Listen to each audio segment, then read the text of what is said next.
ನಮಸ್ತೆ ವೀಕ್ಷಕರೇ, ನಾನಿವತ್ತು ಒಂದು ಒಳ್ಳೆ ಸ್ವೀಟ್ ರೆಸಿಪಿ ಜೊತೆ ಬಂದಿದ್ದೀನಿ. ಈ ಸ್ವೀಟನ್ನು ಜಾಸ್ತಿ ಮಂಗಳೂರು ಸೈಡು ಮಾಡ್ತಾರೆ. ಹಾಗೆ ಇದನ್ನು ನಾವು ಕಾಯಿ ಕಡುಬು ಹೇಗೆ ಮಾಡ್ತೀವೋ ಅದೇ ಥರ ಇದಕ್ಕೆ ಹಲಸಿನಣ್ಣು ಮಿಕ್ಸ್ ಮಾಡ್ತಾರೆ ಅಷ್ಟೇ. ಇದನ್ನು ಮಂಗಳೂರು ಸೈಡು ಚಿಮ್ಮಿದಡ್ಡೆ ಅಂತಲೂ ಕರೀತಾರೆ. ಬನ್ನಿ ಇವಾಗ ಇದಕ್ಕೆ ಏನೇನು ಹಾಕಬೇಕು ಅಂತ ನೋಡೋಣ. ನಾನಿಲ್ಲಿ ರೇಷನ್ ಅಕ್ಕಿ ತೊಗೊಂಡಿದ್ದೀನಿ. ನೀವು ಯಾವ ಅಕ್ಕಿನಾದ್ರು ತೊಗೋಬೋದು, ಕುಸುಬ್ಲಕ್ಕಿನೂ ತೊಗೋಬೋದು. ನಾನು 1 ಲೋಟ ರೇಷನ್ ಅಕ್ಕಿ ಮತ್ತು ಒಂದು 10 ತೊಳೆ ಹಲಸಿನಣ್ಣು, ಒಂದು ಅರ್ಧ ಕಪ್ಪು ಬೆಲ್ಲ, ನಿಮ್ಗೆ ಎಷ್ಟು ಬೇಕು ಅಷ್ಟು ಬೆಲ್ಲ ಹಾಕೊಳ್ಳಿ.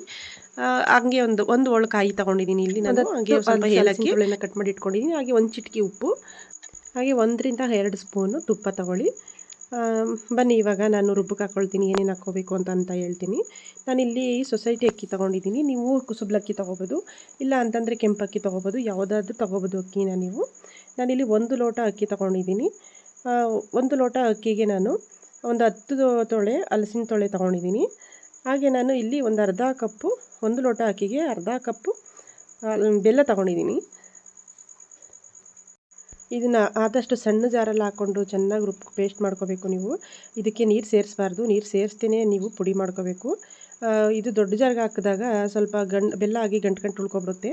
ಅದರಿಂದ ನೀವು ಸಣ್ಣ ಜಾರ್ಗೆ ಹಾಕ್ಕೊಂಡು ಪುಡಿ ಮಾಡ್ಕೊಳ್ಳಿ. ಹಾಗೆ ನಾನು ಇಲ್ಲಿ ಸ್ವಲ್ಪ ಏಲಕ್ಕಿ ಹಾಕೋತಾ ಇದ್ದೀನಿ, 1 ಚಿಟಿಕೆ ಉಪ್ಪು ಹಾಕೋತಾ ಇದ್ದೀನಿ. ಯಾವುದೇ ಸ್ವೀಟ್ಗೂ 1 ಚಿಟಿಕೆ ಉಪ್ಪು ಹಾಕ್ಕೊಂಡ್ರೆ ಅದರ ಟೇಸ್ಟ್ ಬೇರೆ ಲೆವೆಲ್ಗೆ ಇರುತ್ತೆ. ಬನ್ನಿ ಇವಾಗ ರುಬ್ಕೊಬರೋಣ. ನೋಡಿ ಇವಾಗ ಇಷ್ಟು ರುಬ್ಕೊಬಂದಿದ್ದೀನಿ ನಾನು. ಇಷ್ಟು ಗಟ್ಟಿಗೆ, ಇನ್ನೂ ಗಟ್ಟಿಗಿದ್ರೆ ಚೆನ್ನಾಗಿರುತ್ತೆ. ನಾನು ಸ್ವಲ್ಪ ಬೆಲ್ಲ ಜಾಸ್ತಿ ಹಾಕಿರೋದ್ರಿಂದ ಸ್ವಲ್ಪ ತೆಳ್ಳಗಾಗಿದೆ. ನೀವು ಇನ್ನೂ ಗಟ್ಟಿಗಿದ್ರೆ ಇನ್ನೂ ಗಟ್ಟಿಗೆ ಮಾಡ್ಕೊಳ್ಳಿ. ಗಟ್ಟಿಗಾದರೆ ಬನ್ನಿ 1 ಸ್ಪೂನ್ ತುಪ್ಪ ಹಾಕ್ಕೊಳ್ಳಿ. ನಾನೇನು ಕಟ್ ಮಾಡಿ ಇಟ್ಕೊಂಡಿದ್ನೋ ಇವಾಗ ಹಲಸಿನ ತೊಳೆನ, ಒಂದು 10 ತೊಳೆ ಹಲಸಿನ ತೊಳೆ ಕಟ್ ಮಾಡಿ ಇಟ್ಕೊಂಡಿದ್ದೆ. ಅದಷ್ಟನ್ನು ನಾವು ಇವಾಗ ತುಪ್ಪದಲ್ಲಿ ಫ್ರೈ ಮಾಡ್ಕೊಳ್ಳೋಣ. ಇವಾಗ ಈ ಸ್ವೀಟನ್ನು ಜಾಸ್ತಿ ಮಂಗಳೂರು ಸೈಡು, ಗೋವಾ ಸೈಡು ಮಾಡ್ತಾರೆ. ಇದನ್ನು ತುಂಬ ಈಸಿಯಾಗಿ ಮಾಡ್ಬೋದು. ಇದು ನಾವು ಹೇಗೆ ನಮ್ಮ ಕಡೆ ಹೇಗೆ ಕಾಯಿ ಕಡುಬು ಮಾಡ್ತೀವೋ ಅದೇ ಥರನೇ ಇದು. ಕಾಯಿ ಕಡುಬು ಜೊತೆಗೆ ಹಲಸಿನ ಹಣ್ಣು ಹಾಕ್ಕೊತೀವಿ ಅಷ್ಟೇ ನಾವು ಇದಕ್ಕೆ. ಆದರೆ ಟೇಸ್ಟ್ ಮಾತ್ರ ತುಂಬ ಚೆನ್ನಾಗಿತ್ತು. ನೀವು ಇಲ್ಲಿ ಆದಷ್ಟು ಬೆಲ್ಲನ ಪುಡಿ ಮಾಡಿ ಹಾಕ್ಕೊಂಡ್ರೆ ಒಳ್ಳೆಯದು, ಯಾಕಂದರೆ ಅದು ಕರಗೋದು ಲೇಟ್ ಆಗುತ್ತೆ ಅಂತ ಅಷ್ಟೇ. ಇದಕ್ಕೆ ಒಂದು 2 ಸ್ಪೂನು ನೀರು ಹಾಕ್ಕೊಳ್ಳಿ. ಬೆಲ್ಲ ಚೆನ್ನಾಗಿ ಕರಗಬೇಕಲ್ವ, ಅದಕ್ಕೆ ನೀರು ಬೇಕು. ಹಾಗೆ ಸ್ವಲ್ಪ ಇದನ್ನು ಫ್ರೈ ಮಾಡ್ತಾನೆ ನೀರು ಬಿಟ್ಕೊಳ್ಳುತ್ತೆ ಅದು, ಯಾಕಂದರೆ ಬೆಲ್ಲ ಹಾಕಿದ್ದೀವಲ್ಲ ಅದ್ರ ಸ್ವೀಟ್ನೆಸ್ ಎಲ್ಲ ನೀರು ಬಿಟ್ಕೊಳ್ಳುತ್ತೆ.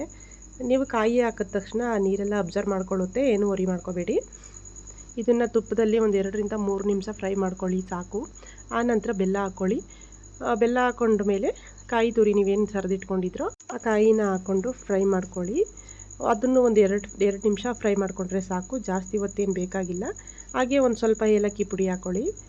ಏಲಕ್ಕಿ ಪುಡಿ ಫ್ಲೇವರ್ಗೆ ಬೇಕೇ ಬೇಕು ಸ್ವೀಟ್ಗೆ. ಹಾಗೆ ನಾನಿಲ್ಲಿ ಹಲಸಿನ ಎಲೆ ತೊಗೊಂಡಿದ್ದೀನಿ, ಹಲಸಿನ ಮರದ ಎಲೆ ತೊಗೊಂಡಿದ್ದೀನಿ. ನೀವು ಹಲಸಿನ ಮರದ ಎಲೆ ಸಿಗ್ತಿಲ್ಲ ಅಂತಂದರೆ ಬಾಳೆ ಎಲೆ ಎಲ್ಲರೂ ಸಿಗುತ್ತೆ. ಬಾಳೆ ಎಲೆ ತೊಗೊಂಡು ನೀವು ಈ ಥರ ಕೋನ್ ಟೈಪಲ್ಲಿ ನೀವು ಮಡಚಿಟ್ಕೊಂಡು ಹಾಗೆ ಒಂದು ಸ್ವಲ್ಪ ಕಡ್ಡಿ ಮುರ್ಕೊಂಡು ಕಡ್ಡಿನ ಇದಕ್ಕೆ ಕೋನ್ ಸೇಪ್ಗೆ ಮಾಡಿಕೊಂಡು ಇದನ್ನು ಚುಚ್ಕೋಬೇಕು. ಕಡ್ಡಿನ ಈ ಥರ ಸೇಪ್ ನೋಡಿಕೊಂಡು ನೀಟಾಗಿ ಕಡ್ಡಿ ಚುಚ್ಕೊಳ್ಳಿ. ಹಾಗೆ ನಾನು ಅಲ್ಲಿ ಸ್ವಲ್ಪ ಹೋಲ್ ಬಿಟ್ಬಿಟ್ಟಿದ್ದೆ, ಅದು ಹೋಲ್ ಕ್ಲಿಯರ್ ಮಾಡಿದೆ.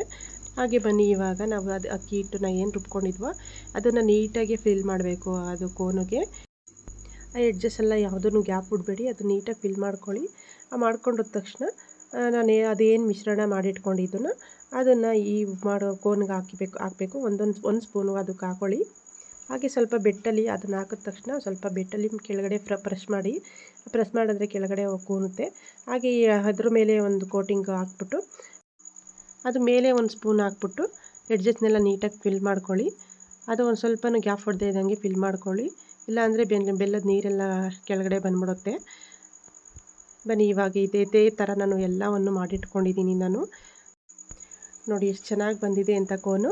ನಾನು ಈಗಾಗಲೇ ಎಲ್ಲ ರೆಡಿ ಮಾಡಿ ಇಟ್ಕೊಂಡಿದ್ದೀನಿ. ಬನ್ನಿ ಇವಾಗ ಇಡ್ಲಿ ಪಾತ್ರೆಗೆ ಒಂದು ಪ್ಲೇಟ್ ಇಟ್ಬಿಟ್ಟು ಅದ್ರ ಒಳಗಡೆ ಒಂದು 2 ಲೋಟ ನೀರು ಹಾಕ್ಬಿಟ್ಟು ನೀಟಾಗಿ ಎಲ್ಲನೂ ಸ್ಟೀಮಲ್ಲಿ ಬೇಯಿಸ್ಕೋಬೇಕು. ಸ್ವಲ್ಪ ಐ ಉರಿಲೇ ಬೇಯಿಸ್ಕೊಂಡ ತಕ್ಷಣ ನೋಡಿ ಒಂದು 10 ನಿಮಿಷ ಬೇಯಿಸ್ಕೊಳ್ಳಿ ಸಾಕು. ನೋಡಿ ಎಷ್ಟು ಚೆನ್ನಾಗಿ ಬಂದಿದೆ, 10 ನಿಮಿಷ ಬೇಯಿಸ್ಕೊಂಡಿದ್ದೀನಿ. ಸ್ವೀಟ್ ಮಾತ್ರ ತುಂಬ ರುಚಿಯಾಗಿತ್ತು. ಇದು ಹಲಸಿನ ಸೀಸನ್ ಆಗಿರೋದ್ರಿಂದ ಎಲ್ಲ ಕಡೆ ಹಲಸಿನ ಸಿಗುತ್ತೆ. ನೀವು ಮಾಡಿ ತಿಂದು ನನಗೆ ಹೇಗಿದೆ ಅಂತ ಕಾಮೆಂಟ್ ಮಾಡಿ. ನಾನು ಮಾಡಿರೋ ಸ್ವೀಟ್ ನಿಮಗೆ ಇಷ್ಟ ಆಗಿದ್ದರೆ ನನ್ನ ಪೇಜ್ನ ನೀವು ಸಬ್ಸ್ಕ್ರೈಬ್ ಮಾಡಿ. ಹಾಗೆ ಎಲ್ಲರಿಗೂ ನಿಮ್ಮ ಫ್ರೆಂಡ್ ಸರ್ಕಲ್ಗೆ, ಫ್ಯಾಮಿಲಿಗೆ ಶೇರ್ ಮಾಡಿ. Thank you so much.